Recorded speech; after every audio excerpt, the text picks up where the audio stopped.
Sa isang bansang puno ng ingay ng politika at kontrobersya, sino ang nagsasabi ng totoo? Sino ang nasa panig ng bayan? Welcome to Bayang Pinas, ang news channel na hindi takot maglatag ng katotohanan. Dito, pinag-uusapan natin ang mga isyong may kinalaman sa kinabukasan mo, politika, pamahalaan at ang tunay na kalagayan ng ating bansa. Hindi kami bayad, hindi kami bulag. Sa Bayang Pinas, ang boses ng mamamayan ang tunay na headline. Kaya kung sawang-sawa ka na sa mga baluktot na impormasyon at scripted na kwento, dito ka na.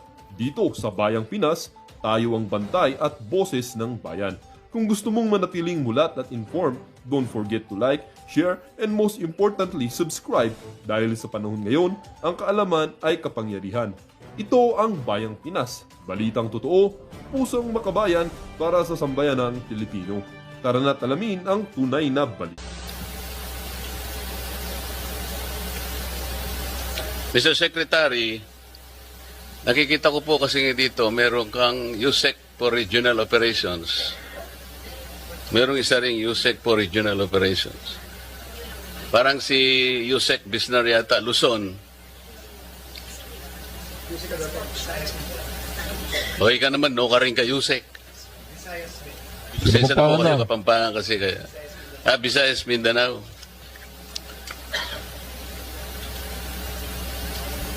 Pero, Mr. Secretary, yung DPWH Undersecretary for Luzon has responsibilities that include, among others, overall supervision and control over operations of all regional offices in Luzon, control over all DPWH funded infrastructure projects, including those funded by other agencies and implemented by the DPWH in his area of assignment. Tama po? Tama po, Mr. Chairman. So, napakalaking responsibilidad po ito. Pinagtiyagaan ko pong ipagtanong ang pinanggalingan po ni Yusek Bisnar. Medyo nakakabahala po. Pasensya na po, ano? Noon pong August 15, 1998, Yusek Bisnar, hanggang October 4, 2000, or 2 years and 1 month, kayo po ay nasa PHAU Headquarters Support Service, HSS. Ang ibig pala sabihin ng PHAU, ito po yung Personnel Holding and Accounting Unit na nakakabahala po ang kalagayan sapagkat ito po pala ay mga police personnel assigned to PHAU for various reasons, including secondment to other agencies, those on study leave, or those under floating status, such as personnel with pending criminal investigation, etc., etc. And then, in January 16, 2002 to November 7 to 2002, ganun din po, PHAU HSS. Ganun din po sa November 8, 2002 to 2003, 4 months ito. Ang pinaka medyo madugo rito, Secretary, PHAU HSS, March 4, 2003 to March 15, 2012, or a period of 9 years. Ano po ang, bakit po kayo naka-float ng ganito katagal pong panahon? More than, from 1998 to 2012, that's more than 11 years. Were you in floating status, sir? Mr. Chair, with the permission of the Secretary. Go ahead, Yusek. From 1998 to 2001, Mr. Chair, I was detailed to the Presidential Anti-Organized Crime Task Force. What is that, sir? The Presidential Anti-Organized Crime Task Force. Yun yung Chair. PAOK-TF. Yes, sir. That's 2001 to 1998 to 2001 or 2002, Mr. Chair. 1998. Pero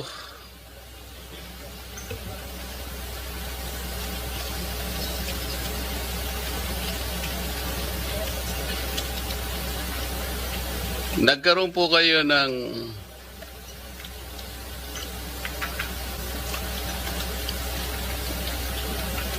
you obtained your bachelor's degree, Philippine Military Academy, 1986-1990 po. Yes, Mr. Chair.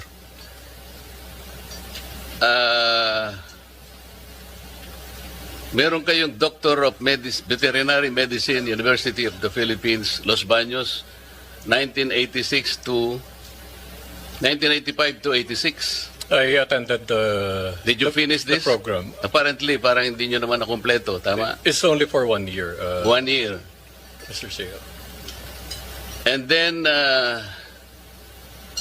meron kayong associate degree in nursing in Houston Community College System in the United States. Yes, Mr. Chair. Did you complete this? Yes, Mr. Chair. And then, meron kayong Master in Management, Philippine Christian University, 2014. Nakompleto nyo ito. Yes, Mr. Chair. Did you complete it? Yes, Mr. Chair. I'm not sure of the Masteral degree, you completed it in 1 year? It's a master's program offered by the PCU, Mr. Chair. So it's not a degree, it's a program. Nakasulat po kasi sa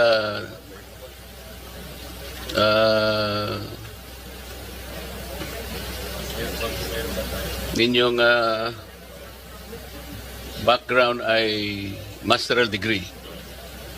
It's a degree, Mr. Chair, offered by PCU. How can you complete a masteral degree in 1 year? It's in tandem with the officer senior executive course that they offered. There are a lot of us who graduated from that program, Mr. Chair. Mr. Secretary, kasi yung concern lang naman dito, palagi siyang nasa PHAU, HSS. Parang hindi naman ibig sabihin ay walang makikita talaga. Ano ba yung nangyari within let's say 11 to 12 years na palagi siyang nasa PHAU? Meron pang PHAU Directorate for Personnel and Records Management. So this is clerical. This is something clerical. Ngayon po ay without belittling the capacity, hindi ko po siya kilala. I'm only basing on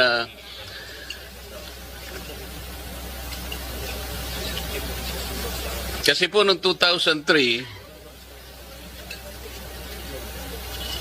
kayo po ay nung makuha po niyo yung associate degree in nursing in Houston Community College, nakakuha po ba kayo ng student visa? Yung F1 visa? No, Mr. Chair.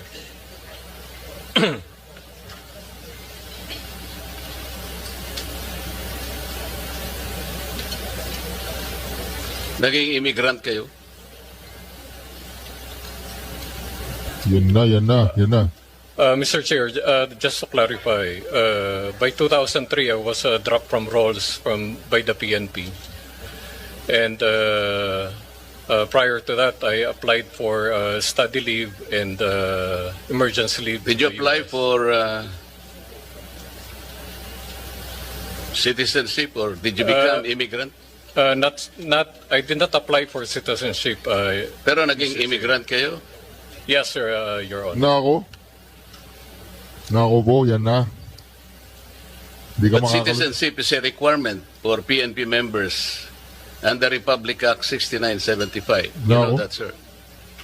Yes, Your Honor. So kung wala po kayong F1 visa, paano kayo nakapag-aral sa Houston University Community College. When I was already dropped from roles by the PNP in 2003, sir, that's the only time that I applied, Your Honor. Origin immigrant status. Yes, Your Honor. So, Mr. Secretary, kaya ko lang po tinatanong to, hindi po kasi malinaw ano po yung... Akala po kasi nila lulusot sila kay Marcoleta. Katulad po yan yung nangyari kay Eric Sylvester Tuplok doon sa Department of DSWD, hindi siya nakalusot kay Senator Marcoleta. Dahil hindi ka makakalusot talaga kay Senator Marcoleta. Malalaman at malalaman niya yung mga galawan. Immigrant, citizenship, F1 visa. Wala kang F1 visa, paano ka nakapag-aral? Immigrant ka, citizen, gano'n. Nangyari kay Yusek kasi PHAU parang meron siyang negative impression na floating status, parang may nakagawa siya ng kasalanan. Dito po kasi doon po nung 2003 Yusek, meron po kasing report na you were dropped from the rolls and then it was instead modified to 30-day suspension. Nako. Sabi niyo you were dropped from the rolls. It was eventually modified, Your Honor. What is this hurling profanities at CIDG officers in April 2022? Nako po. Meron po kasing report na ganito. Nako. May I be clarified, Your Honor? According to the limited information available online, Nako. then Police Major General Bisnar parked his vehicle in the CIDG National Capital Region Field Unit compound and confronted the guard on duty, claiming the compound gate encroached on the pedestrian lane. Mga ganon. Do you Nako. recall that? Yes, Your Honor.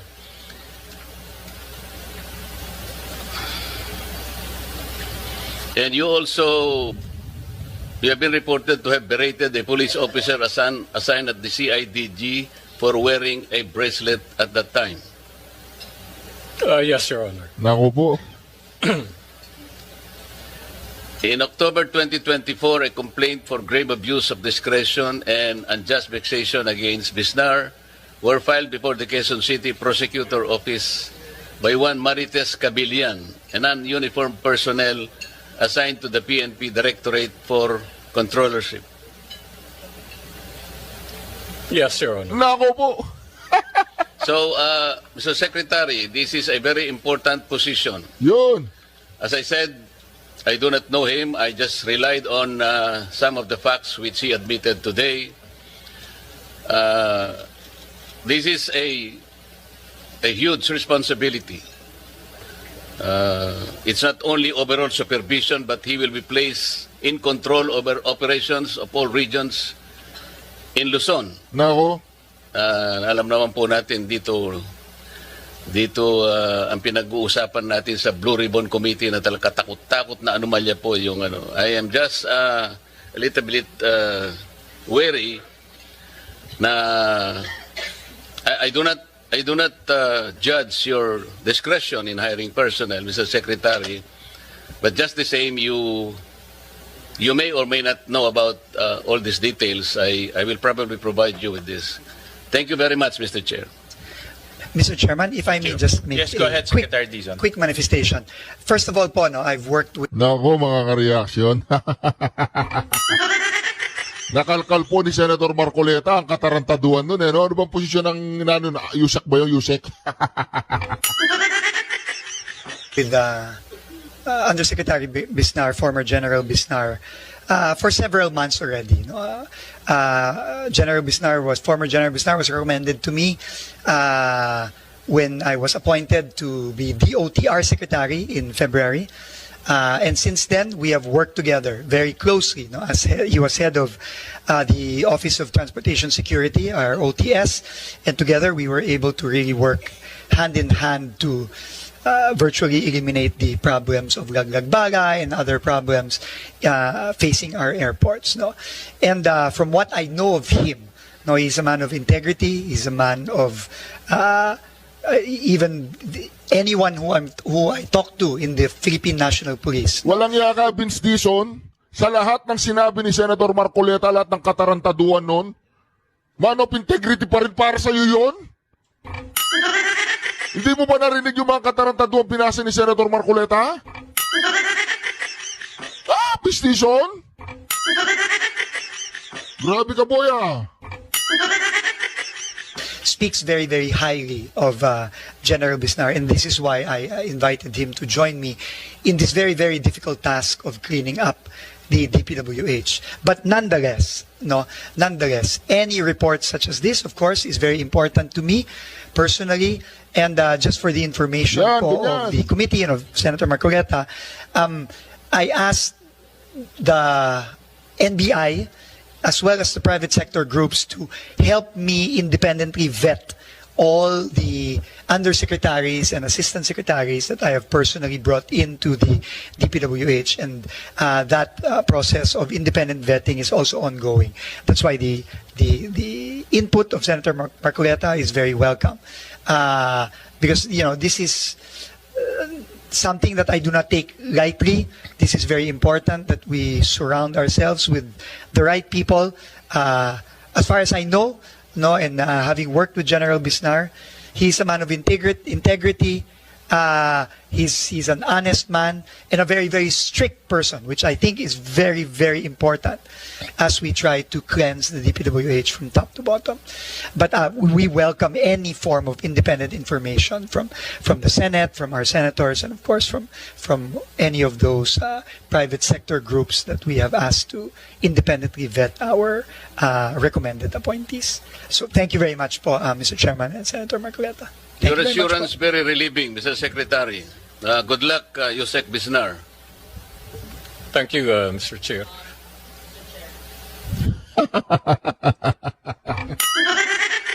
Akala kasi nila mga kareaksyon, lulusot sila kay Marcoleta. Ang dami pala niyang ginawang katarantaduan sa mga nakaraan sa buhay niya. Diba? Yun nga lang, narinig ko naman mga katarantaduan niya, diba?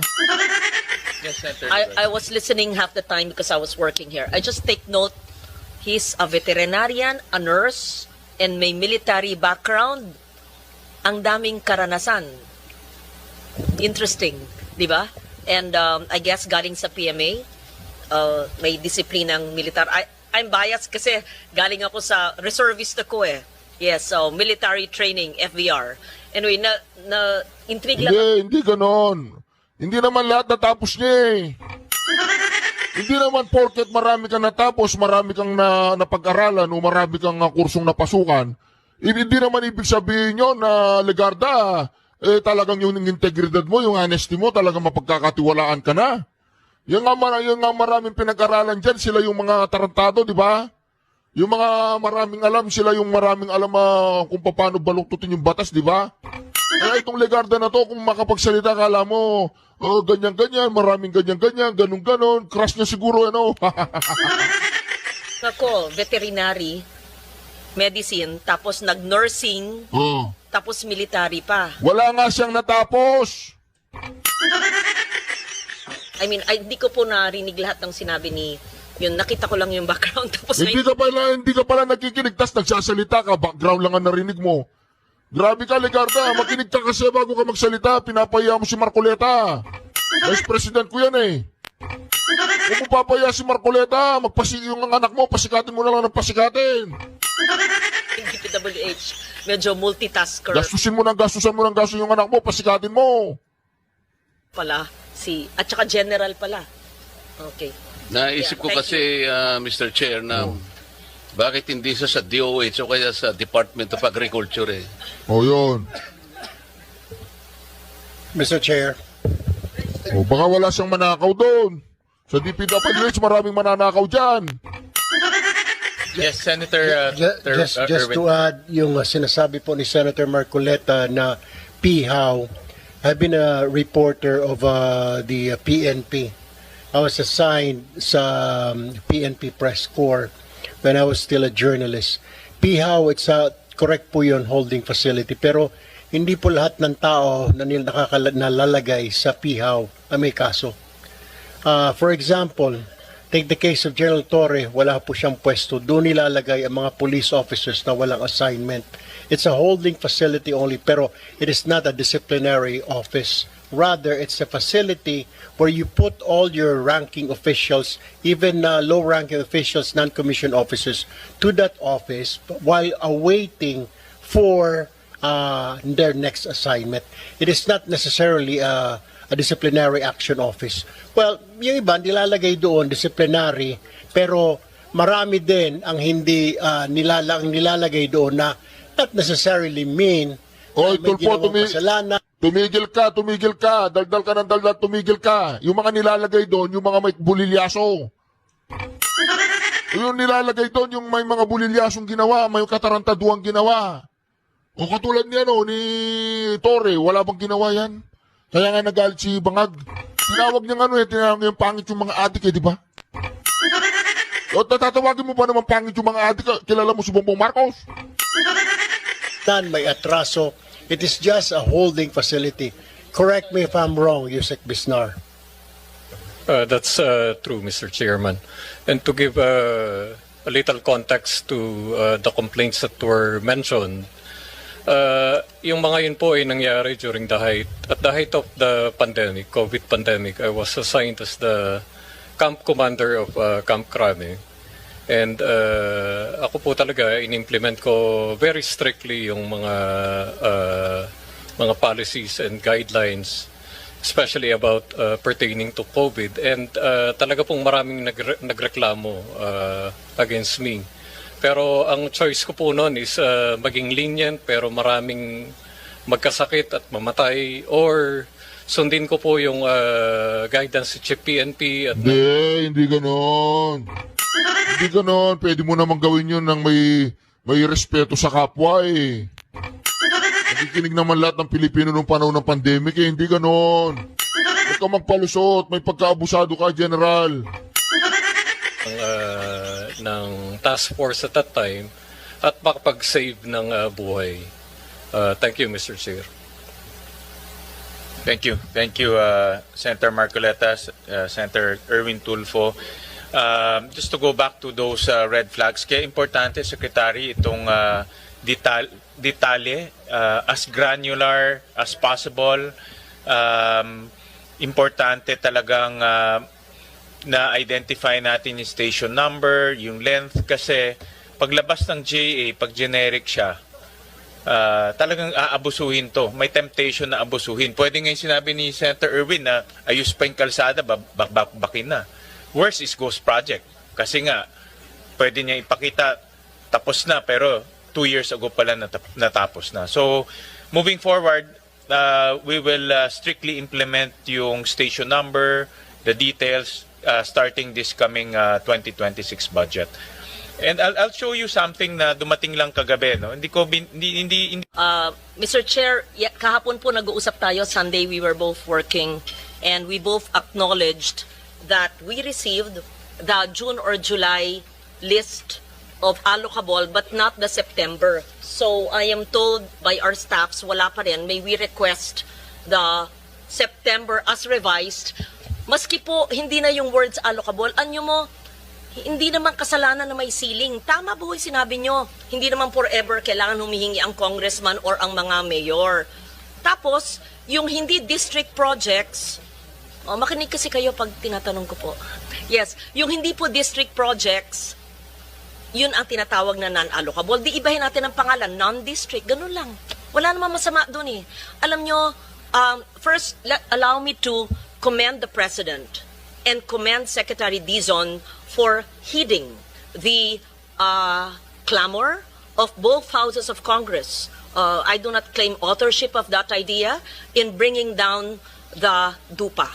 Thank you for that. It was declared by the President on the day that he left for the ASEAN meeting. We truly appreciate your listening to the people and bringing it down. But there are much more reforms to be done. I believe that all of us want really reforms and changes that will be felt by our people for bigger fiscal space to give other departments or other programs under DPWH that will really redound to the benefit of our people. Kaya, una, I commend you. Salamat po sa pagbaba ng DUPA na makakasave, sabi nyo, ng 50. Pero sa computation ko, and I'll get back to that later, it should be bigger than 50B. And siguro dapat sagutin nyo yung hiningi ng chair last time, yung natuklasan niyang 271B. At pangatlo, yung sinabi po ng LBRMO staff and the chair staff na wala pa rin po yung September. Paano po mga ka-reaction